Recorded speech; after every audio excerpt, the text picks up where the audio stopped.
Good morning. Here's the dead of winter. We have got the standard gunmetal gray skies that we have out in Nashville this time of the year. We'll see sunlight again in March, but guess what? That does not dampen our spirits here at Southeastern 16. We had 5 SEC ball games last night. We got 3 more to come. And boy, do we have stuff to talk about here. We've got Florida and whatever that was the Gators did to Tennessee. We've got Auburn hanging on to beat Texas. We've got Mississippi State. Bulldogs looked really good in Nashville last night. I was in the building for that one. We got Georgia upsetting Kentucky. We got Missouri handling LSU. We got a lot to talk about. We'll take your comments, your questions, and especially your super chats. We got bills to pay around here. That helps us out. Boys, we are excited and ready to go this morning. Max Barr, I see that smile on your face already. Let's start with you. What caught your eye the most last night? That's probably an obvious question, but I'll hand it to you anyway. Well, we did our reaction last night to initially to Tennessee, Florida, Georgia, and Kentucky. So what caught my eye outside of that was there was a specific squad that picked up their bags. They went on the road. They were moving out. Oh, here we go. I'm just going to put them up on the chat. Here they come. Yep. Here come the Bulldogs. What, Max, I thought of you last night when I was in the building. I thought if only Max Barr could be here for this magnificent display of bully ball. RJ Melendez backing guys down. Cam Matthews. I'm like, you could have died last night in that gym and been a happy man with what I saw. And we were on, I think we just finished the live stream, and Blake and I were just talking for a second, and Blake was like, oh, yep, and Cam Matthews just absolutely bullied a man. And I was just like, let me get it on the TV. Get it on the TV. He pushed a grown man out of the way. And he did a layup. Just pushed a grown man. So, yeah. Yeah, but that's what stood out to me right away was the performance. Mississippi State on the road. They're now up to, I think that is 15 in KenPom. Yeah, so into the top 15 in KenPom. Incredible stuff for Mississippi State. Chris, what was that like in person, seeing that physical of a game right there? It was, I don't know how to say it. It's like sometimes when you saw this at the SEC tournament last year, when we were right there, like the game is just different being in the building than it is there. And just, I felt like Chris Jans made a very strategic decision early. Like we got some bigger wings that Vanderbilt doesn't have the size and quickness and athleticism to guard.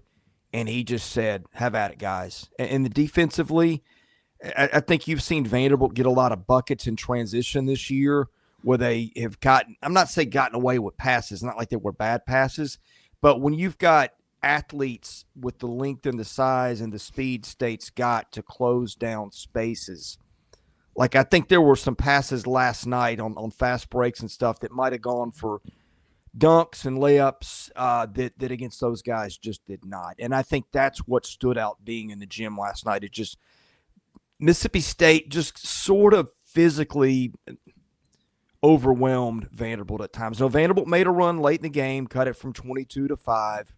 And you thought for a minute this might be, one of those amazing comebacks that you didn't see coming at all, but then Claudell Harris hits a step-back 3 for probably the biggest shot of the game. And oh, by the way, I think the matchup we kind of circled was Josh Hubbard and Jason Edwards last night. Neither of those guys were a factor for various reasons, but was really impressed by State. Seeing that team in person last night, and I feel like they're going to be a really tough matchup for a lot of teams.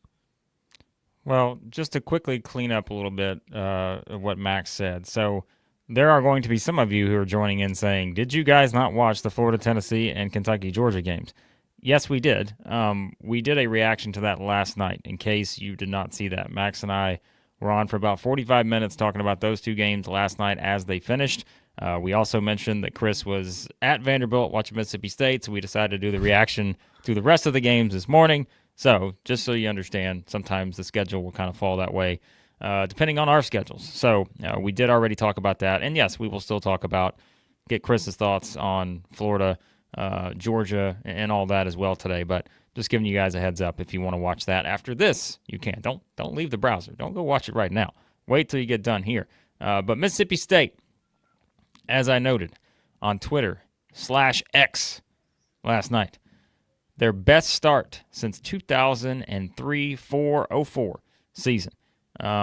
Incredible stuff. Now 14-1 on the campaign for the Bulldogs. And, look, the game got closer there towards the end, but it's another double-digit win, too. And anytime you get a double-digit win on the road in the SEC, I don't care who you're playing. You're going to take that all day, every day. And so I think a significant win for Mississippi State, because that was the kind of game where you go into it and you're thinking, all right, hey, this is one you could drop, because the way the SEC's been going, Vanderbilt just stole a road game at LSU. They're playing well, but I thought Mississippi State came out. Again, they were up as many as 22 points in the second half. Give Vanderbilt credit. They kept going and going and going to try their best. But, man, this is just a team that's playing on a different level right now in Starkville. And so, shout out Mississippi State. What a start for them. And, man, it's all come together. And, hey, don't look now, but these next 4 games for Mississippi State, home against the Cats on Saturday. They're at Auburn next Tuesday. Home against Ole Miss, the rivalry, January 18th. They're at Tennessee on January 21st. Look out. Mississippi State appointment television these next 4 games, if they aren't already, for all the fans of the Bulldogs out there. One other thing worth mentioning, Jason Edwards came off the bench for Vanderbilt last night, which he does for them, and he had, I guess, a hip pointer. I don't know what you call it. Mark Byington called it a lower body injury, because I guess we're becoming hockey now in SEC basketball. But anyway. We're going to talk about injury reports in a few minutes, because there's another one of these. There's another Holy cow. There's another one out there for today's games that I'm like, are you kidding me? But we'll get to that. Well, anyway. Well, Edwards, I watched him in warm-ups. He looked okay. He looked fine, but that's a lot different jogging around and shooting layups and I don't know. Mark Byington said later, I probably should not have played him. He was statistically awful. I think he missed 7 or 8 shots in 10 minutes. He came in and Vanderbilt went from up 2 to down about 8 or 9 in about 5 minutes. He was turning it over, shooting bad shots, and that's where the game kind of got away. And like Edwards was the guy last night that if Vanderbilt was going to make a late charge and win the game, was the most logical candidate. A.J. Hoggard could do that, I think, against LSU, maybe not against State, but that was a big part of the game. And by the way, Josh Hubbard, if you're Mississippi State, he scored, 7 or 8 points. You get a good win in somebody else's building by 12 points. With that, I think if you're Chris Jans, especially the way R.J. Melendez played, the best I've ever seen R.J. Melendez last night, I think you've got to feel good about that. Well, it's almost as if someone picked R.J. Melendez as one of his most underrated SEC players last It's stream. almost like that. And it's almost like someone picked R.J. Melendez, the guy most likely to, be in a pickup game, Yes. like 15 An old years from man now, pickup game. The old man pickup game? I think it was also. Well, let that me game. tell you, there was no old man to his game. Like he made the highlight reel play of the game. He's standing outside the 3-point circle on the left side. He just looks up, he gets the ball, and there's daylight. And he just went at it. Went right to the middle of the lane and threw it down two-handed over. I think a defender might have been there, but they'd already given up the battle. It was impressive. Well, before we move on from this game, and we can circle back too, but I wanted to highlight Josh Hubbard, not in the way you may think, though. So this is Hubbard's first game not in double digits this year, double-digit points. First game not in double digits. You got to go all the way back to mid-February, February 21st last year against Ole Miss. It's the last time he didn't score double digits. But he plays 33 minutes, has 5 assists, and no turnovers. What's the number one thing we've been talking about with Vanderbilt this whole season? How they steal you, they steal you, they turn you over, they turn you over, they turn you over. Hubbard has probably not probably, he has his lowest output of the season offensively, but doesn't turn the ball over and dishes out 5 assists on the road at a team that's all they do. Yeah. So that's really impressive. Him not turning it over once against Vandy. Yeah. I mean, if you just want the numbers on Mississippi State, and don't worry, Auburn fans, we're going to talk about Auburn. They're going to get on. We get on Chris for starting with Mississippi State, but we got a battle right here between the Bulldogs and the Tigers. The fans are excited. Mississippi State now top 25 in the country in both offensive and defensive efficiency, top 50 in both turnovers forced and turnovers per game, meaning they don't turn it over a lot. Top 50 in both 2-point percentage and 2-point percentage defense. Just keep going down the line. These guys are doing it all. And like I said, what a big opportunity of games coming up here, these next 4, with Kentucky, Auburn, Ole Miss, Tennessee. Man, I don't want to play the Carlos. Where's Carlos? I got to get back to the chat here. I'm in another tab. Carlos is in here. He's in here. Okay, I know I was in here, but Carlos was the one who accurately predicted that Mississippi State would be 14-1 headed into the Kentucky game. All right, so Carlos, I'm going to need an updated prediction for you after these next 4 games. Give me the record for the Bulldogs, because I'd like to go ahead and just, mark that down on my list here. I'd like to know what they're going to be a couple weeks from now. So there you go. Let me know, Carlos. What's their record going to be after these next 4? It's on. What are you saying, Blake? Because we're obviously going to go with what Carlos says, but what are you saying? Well, it depends on who I'm talking to. If I'm talking to Mississippi State fans, I'm going to say 18-1. If I'm talking to Auburn fans, I'm going to say, at least 17-2. We got Kentucky fans to think about. We got Tennessee fans to think about. Boy, I like to keep it real, but depends on who I'm talking to. Auburn and Tennessee are going to be big litmus tests for them. I wish they weren't both on the road. We might have a talk about home whistles here in a bit, potentially. Oh, we're going to have that talk. Don't worry. There's a lot of that going on right now. Grant's got 17-2, by the way. Carlos, you're going lower. You're going 16-3. He knows it's a tough stretch. He knows. It's a tough league. Mark it down. Carlos said it. Mark it down. All right, we'll get back to Mississippi State. They don't get Auburn or Tennessee in Starkville, which I would love to see that one. Yeah. Well, they got them there last year, though, didn't they? So, all right. Auburn. We'll circle back around to Mississippi State. Don't worry, Mississippi State fans. Don't leave. We're going to talk about them as a whole, which as always, we just quickly get through all the games, and then we open it up to you guys to talk about everything else here on the second half of the show. Oh, boy. Some of these comments are getting good. We're going to save these. All right. The Auburn Tigers went on the road and beat the Mississippi – they didn't beat Mississippi State. Sorry. They beat the Texas Longhorns. And this got a little close for comfort, I would say, for Auburn fans there towards the end. Auburn led by 21. So something about these big second-half leads for teams on the road, like we said. I mean, you just can't let up because this is just the way it works this season. If you want to know the updated number, I believe it is 135-5 now for home teams in SEC play. So, not in SEC play. This season for SEC teams, 135-5. Auburn led by 21. Let's call it what it is, okay? Arthur Kaluma the guy just went off. And it's one of those where, like, every time you thought Auburn made sort of hold Texas off, Texas would make another play, that they'd get a chance to get to the free throw line and all that towards the end of the game. But, look, still, it's a win on the road. They didn't win by 20, which will surprise some people, but that's how good Auburn's been. And so, yeah, let's call it what it is, guys. Auburn in a blowout on the road at Texas, 87-82. Right, Max? I was waiting for that.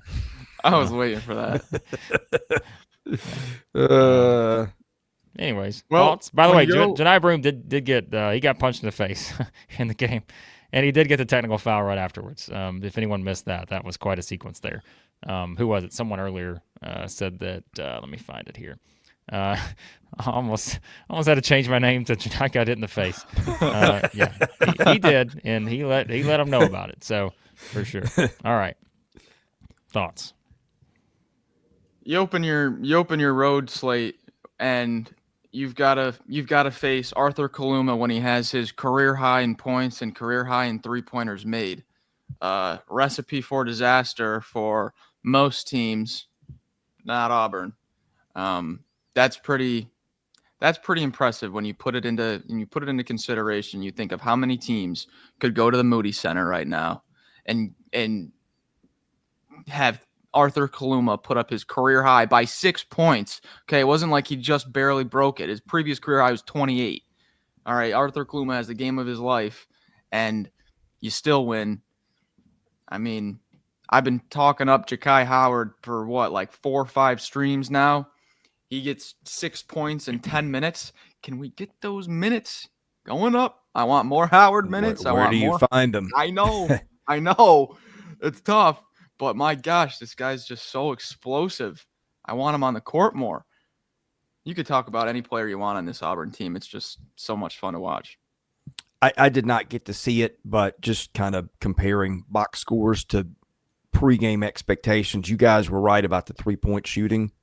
Oh, yeah. Texas. Yeah, you guys. Story. Yeah. Yeah. Well, and Texas hit 5. They all came from Kaluma. And hey, Miles Kelly, man, that kid is a shot maker. Whew. For Auburn, and on a team that's got a lot of them. Yeah. Well, just quickly, let's also have this within the context of something, because as brought up here, Bruce Pearl became the winningest coach in Auburn history last night, 214 wins. And I think, and look, if you're an Auburn fan, you know this, but I hope everyone else who has followed SEC basketball maybe throughout the years understands when he took that job. What was that? 2015 was his first season, maybe something like that. That program was in rough shape. I mean, you look back at those early years, like, right, and remember too, like, this is a different era when he took the job, right? Like, this isn't the transfer portal era. This isn't the NIL era. So, like, college basketball was sort of completely different. So he takes over, and I don't remember who it was. Auburn fans will remind me, but like, he's got. Who was it? Was it Bowers out there, like, playing point guard? And, like, he's got, centers playing point guard and all this other stuff, trying to, like, find the right combination early on. And, look, they did struggle early. And because it was such a situation where you knew it was going to take a couple years to at least kind of get that program back to where it needed to be. And then you just look at what has happened since then, right? I mean, Final Four. And that, come on, let's call it what it is. We should have been talking national championship game. But you had that. Look at all the wins. And again, that many wins for a program that just was such a struggle. I mean, yeah, there you go. That's who I was thinking. I was like, it was Simeon Bowers, right? He invented the power point guard. That's it. The power point guard position. Him. It was incredible. But like, that's what they were trying to do to get by early on. But now, you look at kind of how things have navigated. Yeah, we always got to bring that up, right, for the Auburn fans. But I hope people realize, like, it's not just as simple as, hey, he's the all-time winningest coach in Auburn history. He's done this at a place where basketball was in rough shape. And the turnaround that they had, and remember, like I said, his first season is 2014-15, right? They're in the Final Four 4 years later. And it's just like, my goodness. And then you add all that together, what they've achieved since then, it's just, man, like, it's a much bigger deal than just the number of wins. Like, keep that in mind. It's the context with which he did it too. So, Blake, how many years did you and I go to the SEC tournament? And this space, my office that I'm in, is maybe 15 by 18. I feel like you could fit the entire Auburn fan base in this room if you had to at some of those tournaments. I mean, it's one thing to have that kind of success, which is nobody could have predicted that, I don't think, as good a coach as Bruce Pearl is. But to get the fans engaged to the level that they've been, I mean, you have seen teams in this league through the years have good basketball programs at places that were just football all the time. And you couldn't get their attention. I think the league has taken a big step up there in general. But to see the interest, the fan, like that is something I never in a million years would have imagined. Yeah, real quick, we got a few comments to get to because I got a little bit more on Auburn too. But Jay Finch is in the house here, and he says in all caps, "Put Auburn at number 1, cowards. You better be talking to the AP voters." You're not talking to us, Jay Finch. We have had Auburn number 1 for over a month now. But I wanted to highlight somebody's performance that pretty much every talk show you have, any media you have, you're not going to highlight this. We highlight performances like this right here. Dylan Cardwell out there for 17 minutes, 6 tough rebounds, hard-nosed rebounds, tough rebounds, no points, no assists, a turnover, a block, but man, that is a stat line that the Bully Ball Committee, we perked up right away when we saw that 0.6 rebound. That's what you need on this team. Unselfish, physicality. We don't need to stuff the stat sheet. We're here about getting wins. Dylan Cardwell. I'm sorry. Just a quick sidebar. Jake Crane hopping in, and he's giving the cup. But this is like Jake's just like he hops in. He's like George Costanza. You come in and you just give the perfect comment, and then I'm like, hey, I'm out of here. Jake knows how to give the perfect comment right off the bat. Max's mustache, just a game changer. We appreciate Jake's support of the show. You guys support him as well. Anyways, please continue. Chris is a new member. Just quickly before I forget, Chris, a new member of the It Just Means More tier. So appreciate Chris Lee hopping in as a new member. I'm glad he joined the show here. So thanks, Chris. Why are we catching strays here for Auburn disrespect? Like, we've had Auburn number 1 on our power rankings. It's just you. It's since not week us. 2 of this. Just you, Chris. I've had Auburn number 1. I'm the one who's arguing. Okay, we can argue Auburn, Tennessee. To me, it was clear. I don't get it. I bet. What have we said? Don't worry, Chris. We're gonna get to that Tennessee pick in a second. Well, I don't know that the chat's interested in that. Yeah. Where's our man Sam Smith today? Wait a second, Jake. You got one on the way on January 9th? Wow, dude, that's tomorrow. Hey, congratulations! Are you serious? Whoa! Wow! Nice. Look at that! Congratulations! Shout out, Jake. Better life name is him about to Dylan change Cardwell Crane. Considerably. Can we do a Tahaad Cardwell Crane? I like that. That's pretty good. As Virginia double dribble noted, Chris is a hater. Blake and Max can passes. I completely agree with this stance, to be honest with you. Completely agree. We've made an urban legend here. Hey, speaking of legends, Tony Allen has quickly become a legend here on the channel. Tony, didn't you give us a 1999 super chat last night too? Look at this. Look at the contributions. Incredible. Wardam, Arthur Kaluma, a beast. Thought he turned into LeBron. He did for a second there. He was just like he was doing he had the all kinds of stuff, like the body movements. He just stepping over one time, just throwing it in, like he was doing tremendous stuff. So, Tony, we appreciate it, man. That's really stuff. Appreciate that, Tony. So, all right, what else we got here? I think Zach may have had a super chat earlier we didn't get to. There's actually a couple. Zach, $5 super chat. Road wins are hard. Tipping the cap to Texas. Yeah, they I mean, again, shout out to Kaluma. They made some tough shots. It wasn't just easy shots. They weren't going to go away. And like we mentioned, that's the way it's going to work on the road in the SEC. It's going to be hard to just completely put a team away. You'll have some of those games where it's just so, maybe it's just a big discrepancy. But a team like Texas, we had them 13th in the power rankings this week. I mean, come on. They were, in Lenardi's update, they were the first team out or something, or the last team in. So, you're an NCAA tournament team. And so, we shouldn't look at that as anything other than kind of what it was. So, it's great. Well, just, all right. I know we want to move on here, but I need it for my brain is telling me we gotta talk about this real quick. Texas is playing home against Tennessee.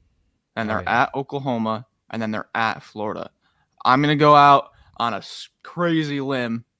No, I'm not. I'm joking. I think they lose all 3. Okay, so you're 0-5 or 1-4 to start. Maybe they steal one of those. But you're looking at 1 or no wins heading into the end of January, where you got 2 straight home games, Missouri, A&M, then 2 road games, but it's Ole Miss and LSU. Then you grab Arkansas at home. Then you're at Vanderbilt. Is this going to be – are we going to pin Texas right now as one of those teams that's going to be like goes from 0-5 and then you blink and they're 6-6, or something like that, where the schedule just somehow it shook out where it was super tough to start and then it really eased up kind of in a weird way? Oh, it's just – here's what and again, I keep bringing it up. I feel like Jimmy Dykes is the one I always hear talk about it, but everybody else talks about it too. But it's like, and we said it, Max, like you cannot let one loss turn into 2, turn into 3, and all this other stuff. But like, do you just get so beat down by an early schedule like this that it's like, how do you regroup later in the season? I mean, I wonder, because it is like there is so little let up, because like even if you just go beyond that, right? They've still, as we mentioned, like they've still got the games against Alabama and Kentucky, and I mean, I just keep going down the line, right? Like road games are going to be tough. Mississippi State, Arkansas. So I just think when you look at their schedule, as you said, like we said this week, they got to win one of these games. Well, they just lost the one against Auburn by 5. Yep. You want to talk about an interesting spot for 2 teams on Saturday? Texas being 0-2, facing a Tennessee team who just got embarrassed on the road at Florida. But that's a crucial game for both of those teams. Yeah. So somebody's got to win, somebody's got to lose. And so when you do look ahead, I mean, right now, if you set the number, other than the fact that maybe they're just a home team, it's like, how many games would Texas be favored in right now on their current schedule? Man, there's not a lot that I see where I'm just like, they're the obvious favorite. But I mean, that's the league, right? It's just the league. Like you're going to have a lot of that. But I don't know, man. You just that's my worry, is that if you just kind of this grind early on, if we do look up and they're 0-5, that's brutal. So Ken Pomeroy's got him 7-11. And favored individually in 7 games. The problem is, I think, what is it? One of those is Kentucky. 5 of those 6 are 5 points or fewer, so very little margin for error. Now, I'll bet you that a bunch of those they are projected to lose are also 5 points or less, because that's the league this year. And looking down, that is the case. So this is a team that may need to win a disproportionate number of close games, given that slate. Mr. Pomeroy, as Brett notes, Auburn is no longer the Ken Pom national champions. Yeah, Duke beat the brakes off of Pitt, and they are now the number 1 team in the analytics. And I think we had another comment. Yeah. Well, what do y'all think of the national talk about Duke jumping both Auburn and Iowa State in the next AP? There is, I have seen some chatter, but I don't.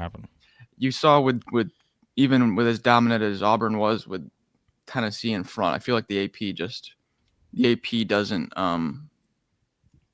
like jump as quick as like a power ranking would. Yeah, and if we want to play the game well, Duke beat Auburn, so now the one game should matter. You know what I mean? Like, if we were ranking them ahead of them before that, now all of a sudden the one game's supposed to matter when we rank them now. Like, that's just, I think that's ludicrous. Like, no. Like, why should Auburn, I don't see the reason why Duke should jump Auburn right now. If Auburn had, I mean, let's look at the poll. Wow, we're spending time on AP poll. We got to move on here. I mean, goodness. Auburn had 15 first-place votes this week. Tennessee had 45. Duke had 0. And they were 150-something or 140-something points behind Auburn in the total tally. So I don't see why they would jump Auburn by any means. So I mean, I think that could carry a little bit more weight if the win was either really lopsided or if it was outside Cameron. Like if they did that on neutral floor, I could entertain the argument. But we thought for a while that's the best team in the country. Now, again, I think mid-January is pointless. I think we're still a few weeks away from really knowing with certainty what most of these teams are. And I feel like we're there with Auburn. But Duke's a really young team. Want to see how Duke performs in closing out close games. We've seen that not go so well at times. And I'm not sure we're going to see Duke really get challenged at that in the ACC for the most part, for whatever that's worth. Did you guys see Cooper Flagg's dunk yesterday, though? Holy smokes. He dribbled it like maybe twice, the whole court, and just – you want to talk about an Obaski launch. Woo. I'm sorry. I don't watch anything but SEC basketball. I don't know who this Duke is you speak of, unless they played an SEC team the rest of the way. I have no idea. It's on my feed. I got a highlight. All right, let's some MIZ. Let's move on here quickly. We're always behind, and we're behind today. So let's quickly talk about Missouri LSU. We probably will not spend 15 minutes on this game. Just as a note, Max, I know we got not a super chat. We got a comment start somewhere about Sam's thoughts on the performance for the Missouri Tigers. They won it by 16, 83-67. Also, you guys remind us, we got to mention the scores because some people did not watch the game. We got to remind you what the scores were. Missouri wins here. It's kind of one of those games. I mean, they're up 21 with 3 minutes to go, so it's another one. Had Missouri won by 21, then we could have probably classified this as a blowout. But the fact is, isn't it fitting that Missouri won this game by 16 points? Isn't it fitting because Auburn beat Missouri by 16 points? Therefore, we cannot qualify this as a blowout for the Tigers of Missouri. But I thought watching them play, it was pretty evident from the start that this was going to be a struggle for LSU. And I just thought if Missouri could just sort of keep the foot down a little bit, and they did. I think the biggest thing that stood out to me here was the shooting. And I keep saying I think that's the thing for Missouri this season. They're now top 50 in the country in three-point shooting. And we said, the formula is pretty simple for them. If you want to look at the success they had a couple years ago, one of the reasons they succeeded was because they had the ultimate combination. Force turnovers, hit threes. Take away a possession for the other team, add that extra point with a three-pointer on the other side, right? And so they're shooting a good percentage. They're still forcing turnovers, still one of the best in the country at that. LSU turned it over how many times here? 14 times. And so I thought that was, once again, kind of the thing that stood out for me. As we say, this Missouri team, they have options offensively. And you kind of saw that. I thought this was kind of one of those games really on display. If you look at the numbers, Bates with 20, Robinson with 16, Mitchell had 11, Warwick had 12, Caleb Grill had 10. If those are your top 5 scorers every single game and those guys are scoring those kind of numbers, they are in great shape because those are the guys you're going to have to lean on, right, to be successful. And I thought this was something where I told you guys before we started talking about this game, I said, this is one of those that worries you a little bit, right? Because why? The streak was still going. They still hadn't won an SEC game in however many days. And LSU's kind of one of those desperate teams after the home loss to Vanderbilt, but Missouri takes care of business here. And I thought, hey, if they'd have come out of this and won by 3 points, oh boy. But they came out, wasn't the most crisp performance at times, but they wind up winning by 16. Hey, in the SEC, boom, you'll take that. To me, and I saw a little bit of this game, but it just never was a game. The Grill contribution is the biggest thing to me because we know how much better he makes them. And so that's the first meaningful performance since I guess it was a concussion. I don't think they ever came out and said it, but that's kind of what it felt like, 6 weeks ago now. So I think that's maybe the most significant thing that I would pull from this game. I thought Missouri would win. I thought it would win handily. We had questions about what Caleb Grill's role would be going in. Now that we know that, I think you've got to bump them maybe a half notch higher in your opinion of them if they can get a meaningful contribution from him night in, night out league play. Yeah, Tamar Bates continues to be one of the more underrated scorers in the conference. We mention him as much as we can, but even then, I feel like we don't talk about Tamar Bates enough. I was just talking about Dylan Cardwell. Mr. Josh Gray outdid him. Josh Gray, 16 minutes, no points, 10 rebounds, 2 turnovers. 5 gold stars from the committee right there, Mr. Five-star Gray. performance. That is a heck of a performance. 0 of 2 for free throws also. We don't need any of that. You can keep the change. Mr. Gray, that's bully ball right there. Yeah, Robert knows. Well, Robert knows. Hey, Missouri, they host Vanderbilt on Saturday. That, again, becomes a big game for both teams because that is like one of those swing-type games, you feel like. I think that's an interesting matchup. We'll talk about it on Thursday. But, and then after that, like, look at Missouri's schedule after that, right? At Florida, home against Arkansas, at Texas, home against Ole Miss, at Mississippi State, at Tennessee, home against A&M, home against Oklahoma, at Georgia, home against Alabama, at Arkansas. Jeez. Holy cow. You don't get a day off. Hey, this is why these home games are so important. And even if you tend to think that some of these are sloppy for your team or whatever, it's just you win home games. My goodness. It's something. So we'll see how it's to play out. So, yeah. So we'll see how it plays out. But are you guys surprised? And maybe you did before the season. Just a note. I think this is a good thing for Missouri, right? I just sort of assumed Tony Perkins was going to be their guy. At the point Robinson's taken that role over, you see Perkins's minutes take up more of a backseat than I would have expected. Again, I think that's a good thing when you have a guy that didn't go ahead of Perkins, who was what, Max? That guy was a second or third team All Big Ten guy at Iowa last year. I mean, he was a guy for them. Yeah, I mean that's not insignificant. To me, again, I think that's where people sleep on Missouri a little bit. I think they've got a lot of talent individually. Analytics don't love them. I see a lot of potential there with all the depth. Both Sam and Adam are mentioning that Tony's been sick. Oh, okay. That's good to know.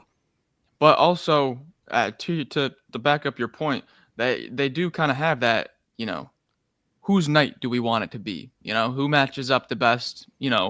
Is this an Anthony Robinson game? Is it a Tamar Bates game? Is it a Mark Mitchell game? Or who are we playing through?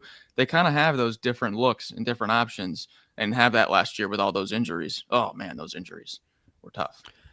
If we had to go back comparing what we've seen to preseason expectations, would Robinson I would think be on the short list of guys that exceeded what you thought they'd give you? Oh yeah, definitely. Oh yeah. All right. Do we want to circle back to some games from last night? Maybe talk about the Raps for a half hour. Chris's thoughts on the two games that we didn't get his thoughts on last night. So he's got to weigh in on that. Yeah, Chris. What do you think about Tennessee game? Here it comes. No, hats off to Florida. I have made my thoughts clear. It wasn't that I didn't think Florida was potentially a very, very, very good team. I just reserve a lot of judgments until you see how they play against heavyweights. Like Vanderbilt being one. I said, hey, I like this team. I want to see how when they are challenged like they're going to be challenged against Mississippi State. We got an answer there. I think you look back at the Kentucky performance. What a weird swing. You give up 106 points to Kentucky, and I get that it's in Lexington, and then you give up 45 to Tennessee.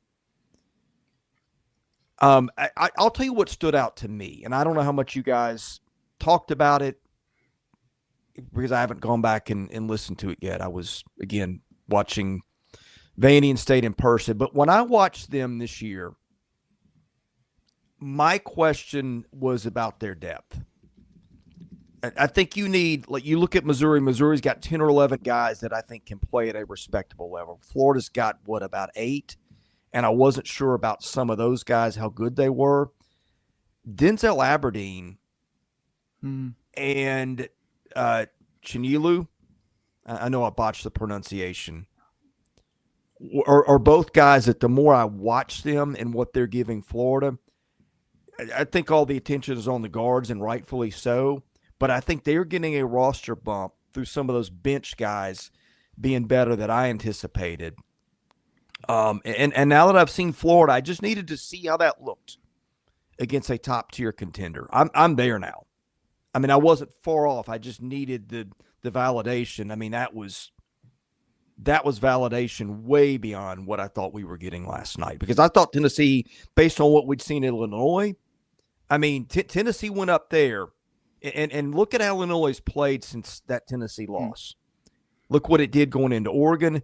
That was a tough-minded team in a building that was lit, and Tennessee had foul trouble in that game, and they had the third guard come in and win it for them.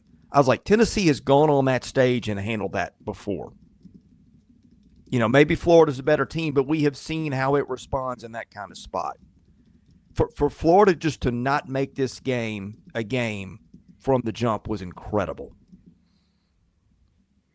Yeah, so which way are we leaning? Because you can take whatever angle you want when you're looking at Florida. Is this a fluke? Not a fluke, but hey, Kentucky was just making every shot. It was one of those nights. There was magic in Rupp. It was Pope's home opener, 106 on the board. What are you going to do about it? Sometimes, even if you're right there on the closeout, sometimes a good offense beats good defense. Or are we leaning into, nope. They just held Tennessee to 43. This defense is as legit as it gets. Is because, Chris, we were joking last night on Ken Palm, Florida's defensive efficiency. Before Kentucky, it was 18. After Kentucky, it's 38. After Tennessee, it's up to 16. So the computers have no clue what to do with the defense. What do we think? I think Kentucky has a wider range of offensive variance than just about anybody in the. Now, Tennessee may be in that conversation after last night too. But like, if you catch Kentucky on the wrong night, when they're spreading you out, getting out in transition, when Butler's playing really well, and their wings are just going off on threes, I think that can happen to anybody. I think Florida got a little bit unfortunate in Lexington because they got a 99th percentile right Kentucky offensive performance. Now they probably got a 1% last night for Tennessee. So trying to make that all come out in the wash and look normal, it's if you got 1 foot in a bucket of fire and 1 in a bucket of ice, you feel okay, which is not the case, obviously. But what happened to Blake? Blake's got to hop off for a second. I think it might be his phone. He's got to charge his camera real quick. Okay. Well, anyway, that's my take. I think like in basketball, sometimes you just see crazy swings from one night to the next in teams. And I think Florida just kind of got one of those, and it caught Kentucky on a night that I don't know that anybody was going to beat Kentucky in Rupp for a day, I guess. Yeah, and you combine that with okay, so they're probably, Sunday and Monday, the number one thing that's being talked about with Golden and the staff is, guys, we let up dribble penetration way too easily. All right. We let them pretty much run whatever they want to run. All right. So if there's one thing we change in 48 hours, you guys better be physical at the point of attack. You better not let them just run their offense smoothly, fight over that screen, get your hips in front, deny the lane. And if there's one thing we can correct here, it better be our physicality at the point of attack. And what team, as in Tennessee, with Ziegler, they just do nothing better, and Ziegler just poking around, getting into the lane, dishing out with that assist rate up near 40%. So that's kind of just going into that game, motivationally for Florida.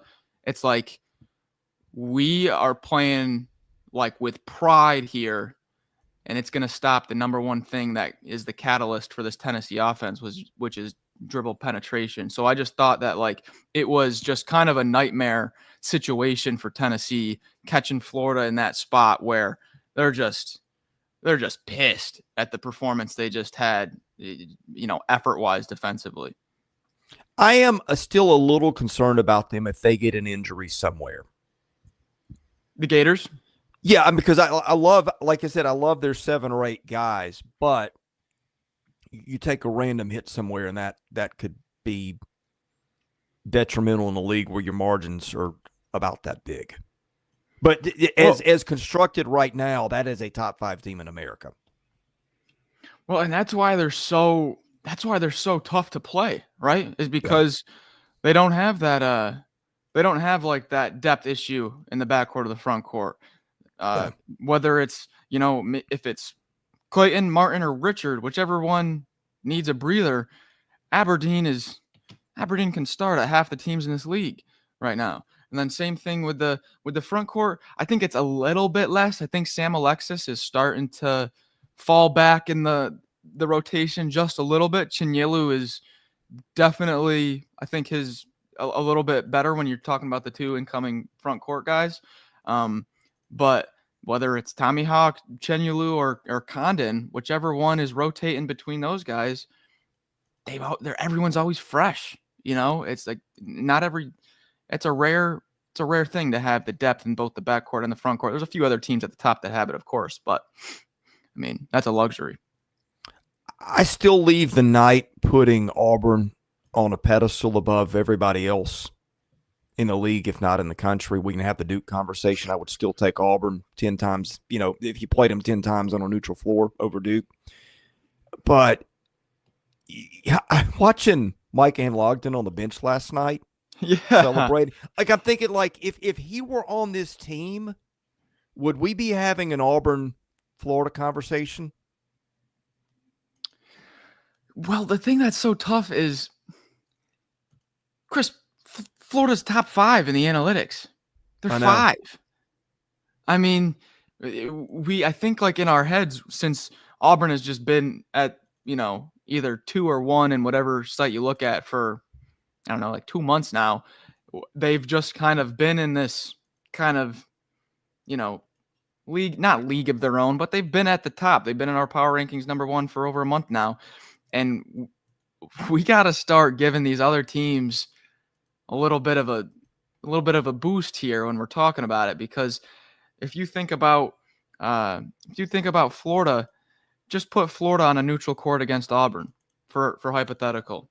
Florida against Auburn neutral court. It's one of the rare front courts that would have the bodies to match up with Broome. Yeah. I think my answer would still be Auburn, because I just think Broome is a thing that nobody else in the country has, and I think that's a separator. But I would love to see it play out. I mean, right. Here's another thing. Ed, you follow betting markets, and I don't really a lot, but did the national title odds on Auburn, Florida change at all from the weekend to this morning? Oh, I don't know about this morning, but I checked either yesterday or 2 days ago, and it goes Auburn's number 1, Duke is number 2. And then I think it's Iowa State 3, Florida 4, or that might be flip-flop. But Florida, I believe, is at 3rd or 4th right now in the title. Really? Mark. Okay, yes. That's interesting. I don't think that's undeserved. I just didn't know that they would be getting that kind of love nationally. I mean, let's face it, Florida basketball has been a little bit under the radar since the last time they went to the Final Four, which is a couple of coaches ago now. Todd Golden has very quietly got them back in that elite conversation. I mean, they've got all the pieces, I think. Well, I mean, you just think about it. Hanlockton doesn't go down last year. How, are we talking about, well, hey, they're returning a Sweet 16 team. They're returning an Elite 8 team here. If Hanlockton doesn't go down, I feel like him going down at the very end of the year and then them bouncing out first round against Colorado in heartbreaking fashion, 102-100.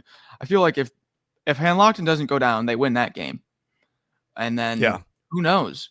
Who knows what that level of expectation coming into this year would be, and how we would be talking about Florida. Would we be talking about them like, is this a repeat? They went to the Sweet 16 last year, and we think they're better this year. What are we expecting for Florida this year, heading into down the line? That Henlockton injury kind of kept him under the radar, just like you said. Yeah.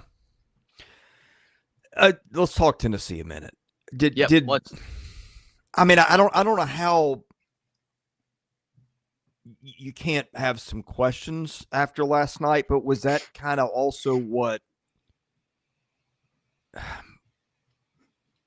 was that also kind of like a weird outlier performance for Tennessee in a bad way, in the way that Florida just ran into with Kentucky in a good way? In other words, was it so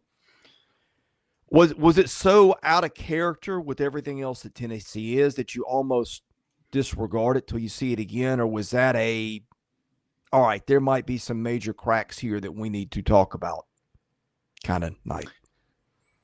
It was historic in the sense that I'm not going to try to quote the tweet because I don't have the numbers in front of me, but it was I think I know the one you're talking about. About it hasn't happened in the 2000s yet or something like that. Like this century, it hasn't happened where you shoot under 30% from 2, under 20% from 3, and 60% or fewer from the free throw line. Like that hasn't happened yet in the 2000s. So I was saying it last night. Like, I don't think, oh, he's back. I don't think that, well, yes, this is wake-up call for Tennessee. Some offensive holes definitely exposed. If Chaz Lanier's going 1 of 9 from 3, who's stepping up on the road? Definitely a question to ask now. But also at the same time, I was telling Blake last night, I was like, is it even possible for Tennessee to play worse than this? Like it could. No. I don't even think so. I think we just saw like rock bottom. So I don't want to just go ahead and jump all over them because, with the way this team's been playing, I feel like that's more fluke than it is. I'm not trying to completely discredit Florida. I'm trying to make a point. Like that was historically bad numbers offensively. Like hasn't been done yet this century. All right. What have you talked about? Sorry. All Florida and Tennessee and what it means. I do have a quick point because I was like, this reminds me of another moment Tennessee had a few years ago, and it took a minute to find the game, but December the 29th, 2022, Tennessee goes into Rupp Arena, gets beat 107-79. What happens from there? Tennessee reels off 8 wins in its next 9 games, with the one loss being a 52-51 loss at Texas. So the last time Tennessee that I remember, just got throttled like that, the bounce back was swift and decisive in a good way. That makes that Saturday game so interesting now. Tennessee at Texas on Saturday. That there's so much riding on that now. Both teams. Tennessee's got to bounce back. Texas trying to pick up their biggest win of the season. Woo! That's a big one.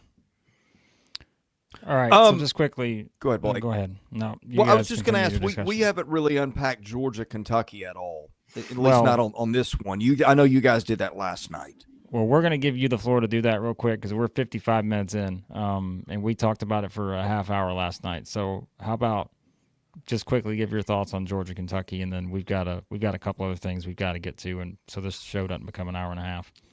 Yeah. Quickly, I think I said I thought Asa Newell. By the way, I'm hearing people pronounce it Newell and Newell, so you tell me.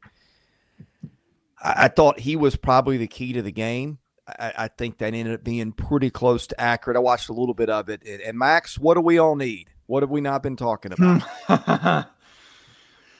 Go ahead. He was big when they started to separate early. We talked about their guard depth. I don't know that they've got a star in that backcourt, but they got a lot of guys, and they're capable of taking over for small stretches and last night that was Blue Cain, which was needed given the way that Tyron Lawrence kind of no-showed, at least on the box score. Newell, I think, though, ended up being he goes for 17 and 7, blocks a shot, stayed out of foul trouble. That was a big thing because he was on the floor for 34 minutes. So hats off to Georgia. First top 5 win since, what was it, 2020 for Georgia? Ooh. Yeah, Georgia gets to the free throw line 38 times. That game lasted forever. I think that's the longest game of the year so far in the SEC. So the Cats fans, we're not too happy. That's putting it lightly. That is putting it very lightly. We're not too happy with the referees, but honestly, it's becoming a trend now as we've covered just 2 days of SEC slates. If you are on the road, there's about a 99% chance you are going to be extremely unhappy with the whistles you are going to get from the Stripes. It's pretty much every game now. The home whistle, I don't remember it being as the contrast as much last year, because obviously there's always going to be some whistles that, and especially when it puts like a big man in foul trouble, or something like that, like Amari Williams picking up the big fouls early, like those have really big impacts on the game. But just right off the bat, first just Saturday and then last night, in every game, the home whistle has been pretty favorable in pretty much every game. I'm not just trying to single out one game.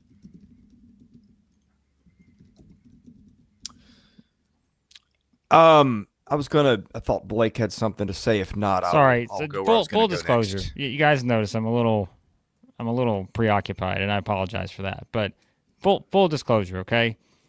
I am trying to set up a big interview for some of you basketball fans out there. There's a bunch of moving pieces here, and I'm trying to get you guys a very good video coming up soon. I'm doing my best here, so I'm trying to coordinate all this. I apologize. Well, and I know how we've got an out here in a minute, so I'll just go ahead and make this easy. You guys can agree or disagree or add your thoughts. I would go medal stand, team and player. I would go bronze medal. I'm going Asa Newell, Mississippi State for my player and team. Silver, I'm going Arthur Kaluma. Not often a guy gets a medal in a loss, but my goodness, 36 points against Auburn and 5 of 6 from 3. Silver medal stand, I'm going to go Georgia is the team. Gold, I'm going Johni Broome. To the victors go the spoils. And, of course, Florida. That's probably the easiest call of the night. I like it. I will go a different route than you, Chris. Bronze, I will go as a player. I will go Dylan Cardwell. 0 points, 6 rebounds, bully ball. That's my style. No one's going to talk about Dylan Cardwell. I am. Kind of joking there, but I'm kind of not. I love to give the bully ball guys some shine. Bronze team, I will go with Mississippi State. Going on the road, picking up a big win. Vanderbilt is going to be a tough team to beat. Barely turned the ball over. That's going to be tough to do anywhere. Silver, my player, Josh Gray. Did what Dylan Cardwell did, just did it better. 0.10 rebounds. That's what we love to see. Team, I will go with Georgia, picking up that massive win. And then obviously gold, I'll go Florida. And then for a player, I'll go Kaluma. I'm sorry, I know he lost, but career high in pretty much every offensive category. You're probably not going to see a better offensive night from Kaluma. That was some pretty special stuff. La Kaluma, as I think Robert called him. There's my stand. Yeah, Florida's got to get the gold for the team. I don't think there's any question about that. Georgia gets the silver. Whoever you want to give the bronze to, they don't want the bronze. They want the gold, so it doesn't matter. I think Kaluma had, even in a losing performance, think about maybe what that game looks like if he doesn't have one of those games. I don't disagree with any of your picks. I'd have better picks if I was more on my game right now, but impossible. Sorry. I'm trying to work for the people at this moment. So I was going to do yeah, honorable mentions. I mean, I had a longer list that had him and RJ Melendez on there. I thought Florida's win was just sort of more of a total team effort. And Melendez was really good. I mean, we just had some. I mean, goodness gracious, you had some performances last night. You can't really leave Asa Newell off the medal stand, and you really couldn't do that with Broome or Kaluma either. I didn't think, but all right. Did you see the video of what Otega-Owe said back to Montgomery, Blake? No, we were talking about that last night. Like, I don't remember. Yeah, what did he say? So remember they were chatting back and forth when he's shooting free throws and he's talking to him, right? Yeah. Montgomery was to his right. I don't know what Montgomery said, but Owe said, "This is y'all Super Bowl. This is y'all Super Bowl," and then shoots the free throw. I was like, "Oh." They were having some fun, weren't they? Yep, they're going back and forth. Yeah. I like that out of Montgomery, though. I like that. Talking a little smack. Like it. All right, we got to wrap up here in a minute. We hadn't even got to Sanders Logistics. So we got a lot of starred comments here. Let's quickly run through some of these. Robert, you guys are welcome to continue picking against Georgia all season. Kiss of death is too real. It's not. Like, that was the first time it's happened in SEC play. So Holly just here to yell at me for the kiss of death. Put on the Cats. No surprise. Let's see. Blake in the Carr hat and the Under Armour fleece. Yes, a little cold out here. It's really cold today. Like, I'm like shivering.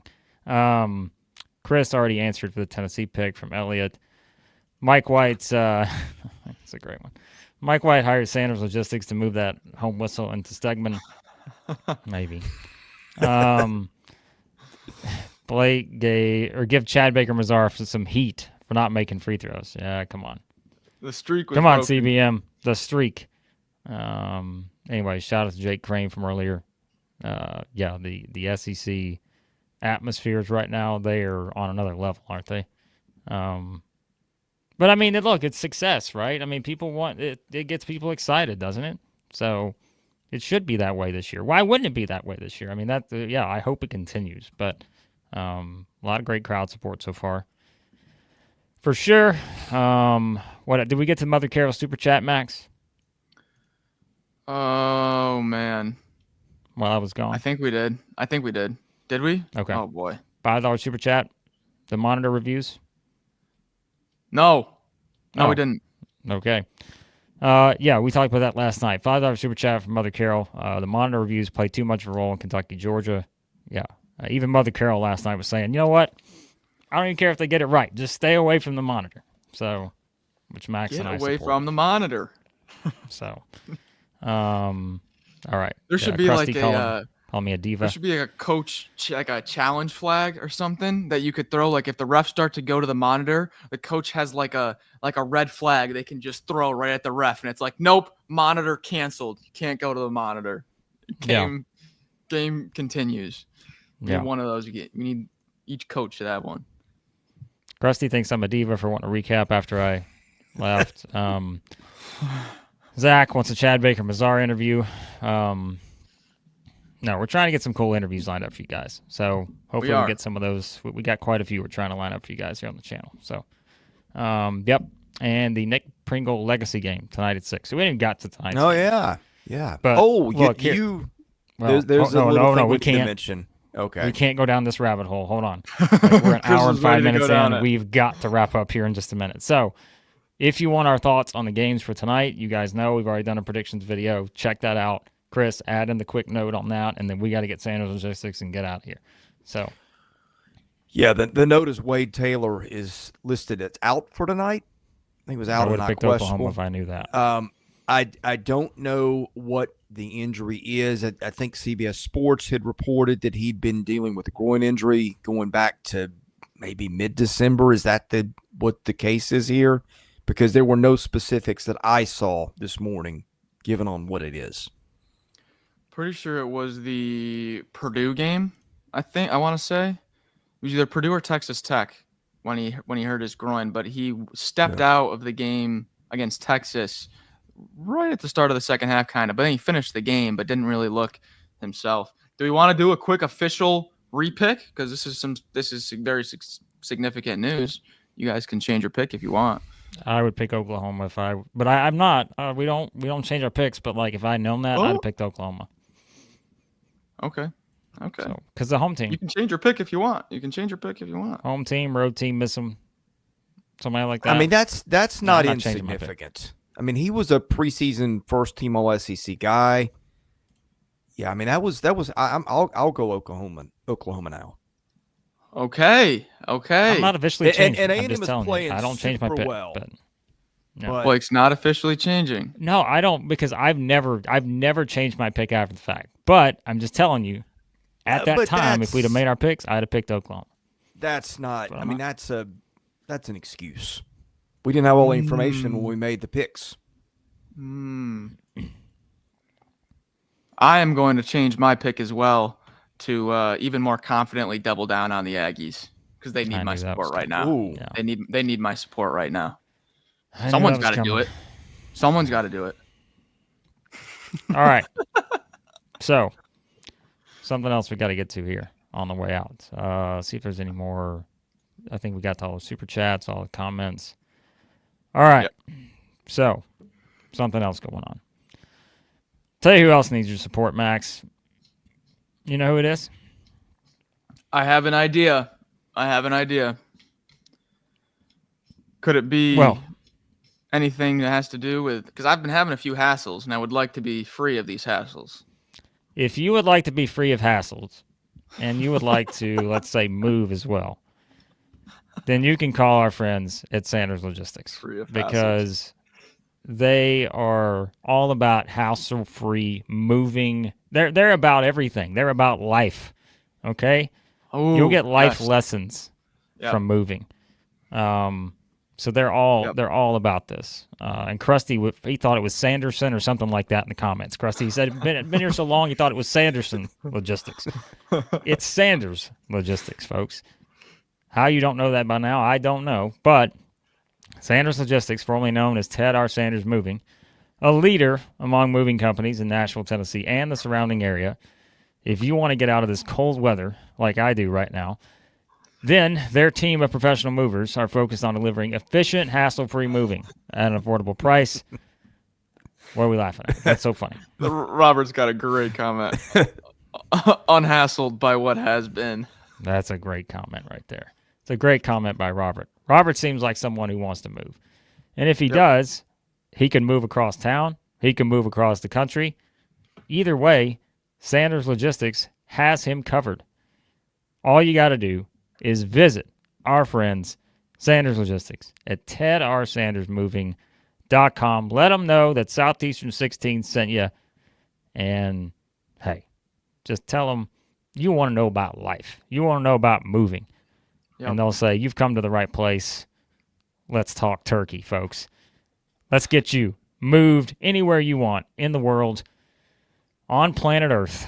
Sanders Logistics. No shirt, no hassle, no service. Sanders Logistics. Yeah, that's it. That's it. What would it take to move a heating unit into your garage?